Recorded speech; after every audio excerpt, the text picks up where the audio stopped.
What is going on? I wanted to talk about the power of mythology and classic stories.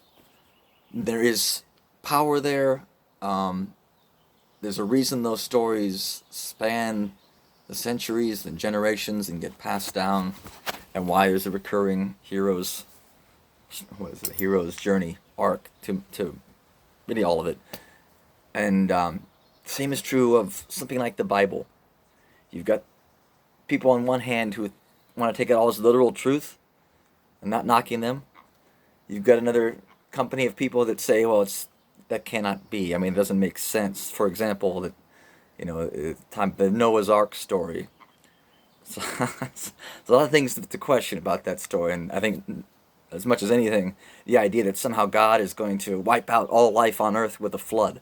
Well, think about that for a second. All life on the planet with a flood. A lot of Probably more life is under the ocean, in the ocean, than above it. So it just doesn't make sense. So doesn't mean there's nothing to those stories. There's a riddle there. There's a message there, but of course it's disguised. You got to figure it out. And with mythology, I want to talk about the Minotaur myth. So they got the labyrinth there, and the Minotaur is this creature that represents something archetypal. And really, to me, that creature represents what we call the devil inside, the dark side of humanity. Greed, I mean, like no logical, rational processing in the psyche. It's anger, it's greed. There's, again, no logic, no rationale, and that's something that lives inside all of us. It's our primitive brain, as I talk about in my book, The Evolution of Love. If you look at what our depiction of the devil is with the horns and this animal, I mean, at least oftentimes, tail and that classic image of the devil, it really equates to our primitive selves, the worst, the dark side of humanity. I also reference a Native American story, at least this is how it's been passed down to me, a Cherokee story, myth, if you will. But it's not really myth, it's just a story. But it's like the older Cherokee chief, wise person, is talking to his grandson or son or something, and he's telling his grandson, that there's a wolf. Two wolves live inside of us. The one wolf is ego, and it's fear, and it's greed, and it's jealousy, and the other wolf that lives inside of us is compassion and empathy and kindness and fairness and altruism. And these two wolves are constantly at war with each other.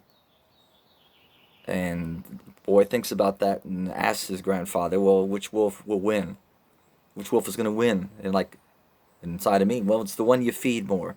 So anyway, obviously there's power in those stories. And if you're going to live a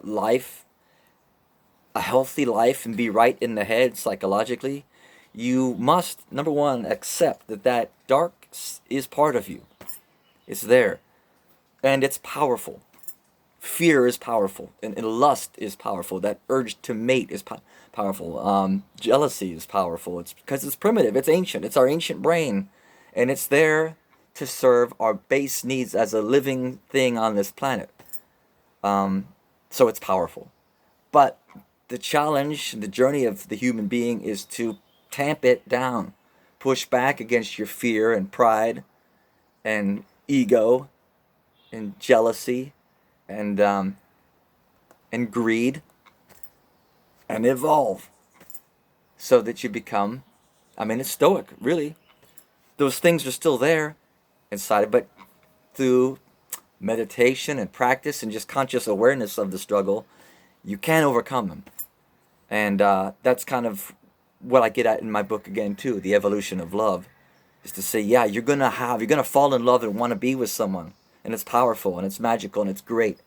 You should have it, but it's not the best of who we are. It's not the best way for us to love someone, to try and possess them and own them and lock them away.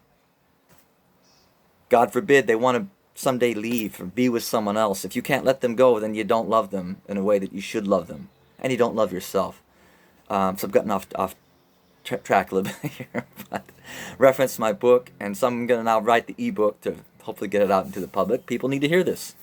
What if medical technology and we have these breakthroughs to extend human lifespan? What we could double our lifetimes and it would be 200 years old or longer or older. Then I think we need to reassess what it means to love someone. I mean, if you can find someone you're happy with all that time, that's great, but it may not work out, that's what I'm saying. And also from mythological stories, oftentimes there's like the dragon or the hydra. Again, that's just an inner demon. The enemies you face in life are not external, they're internal, and so are the answers within you. And so I can't stress highly enough, or more highly, meditate. Learn to meditate. There's all kinds of great stuff on YouTube these days, or find somewhere you can learn it. It's about getting your mind right, and then the rest falls into place.